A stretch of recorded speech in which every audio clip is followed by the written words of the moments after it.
What's good? My name is Miguel Aponte Marvias. I'm an illustrator and designer here in the Bay Area. I've lived damn near everywhere in the Bay Area. I'm talking San Francisco, Antioch, Concord, Martinez. I even lived in Napa Valley for like 3 years when my daughter was born. All that to say that I've always been a Bay Area team sports fan. I'm talking San Francisco 49ers, Giants, and of course the Golden State Warriors, who used to be in Oakland, but now they're in San Francisco. The thing is, I wasn't always like a sports kid. I was very much anti-sports. Like I liked the teams just because of like geography and proximity. I was born in San Francisco, so it was like, oh, okay, well, they're from San Francisco, so I guess I got to root for them.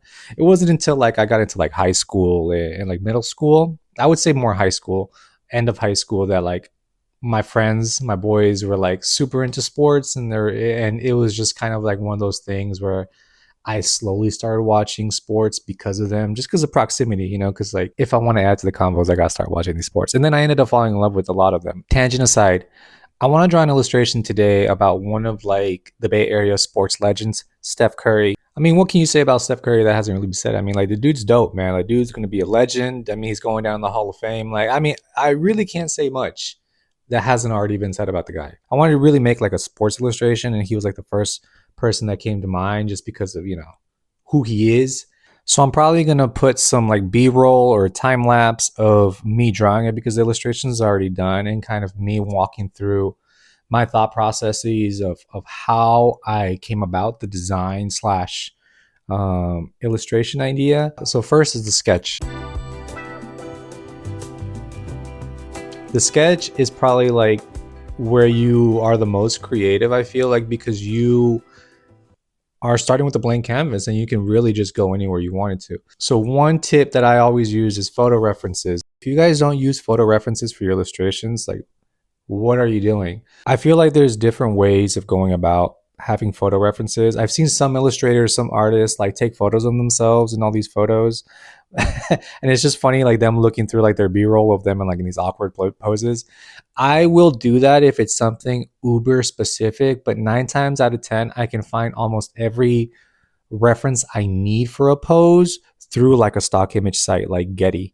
Getty is not free, but if you're just using it to like reference images, you can literally just go on there, not even have an account, search whatever you need to, and then just have the screen open with the image to reference it. You don't need to download it, no, don't need to screenshot it or anything. Like it's just there on your screen on the web browser, and then I just use those for like poses that I need.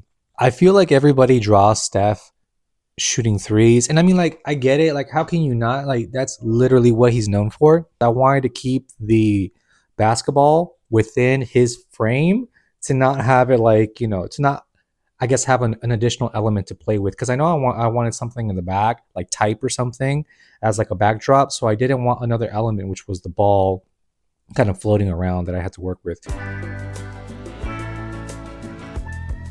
Now let's talk about colors. So my color style is very graphic. I try to limit myself and create like my own rules of not exceeding more than like 5 colors max. I usually do like 4 to 5 colors max, and then I pull in tints from each of those colors, like if I need to, like if there's a skin shade that I want, or I don't know, there's like some natural element like plants that require like a green because they look weird in like the pink or yellow that I chose, right? That's when I pull in like those tints. But usually I'm pretty good about sticking within like my 5 color palette. Another thing that I've been exploring, which is super dope, that I did in this illustration, is I've been using halftones. I feel like the cool thing about halftones is they recreate this old print style where printers were very limited back in the day. So in order to create these, I guess, different shades of colors, they created halftones in order to make like little tiny dots within the print in order for it to visually look like a different color from like a distance. And I thought it came out really cool. Fonts. So fonts is a funny thing because I feel like you can spend all day looking for what font feels right.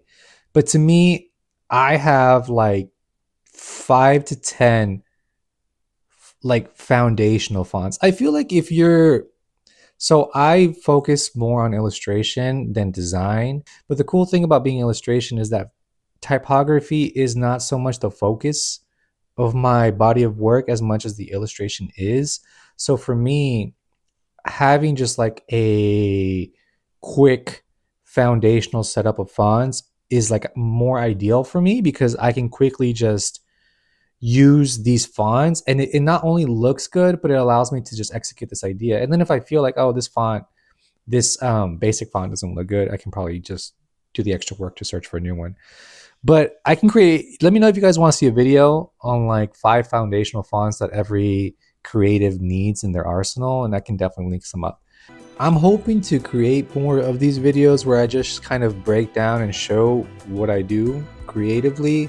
I don't know. I don't know. I feel like last year I kind of was focusing a lot more on like the social media space, and I connected with so many dope creatives, and I was beginning to get some traction, but then life and other excuses happened where I was just too burnt out to keep it going.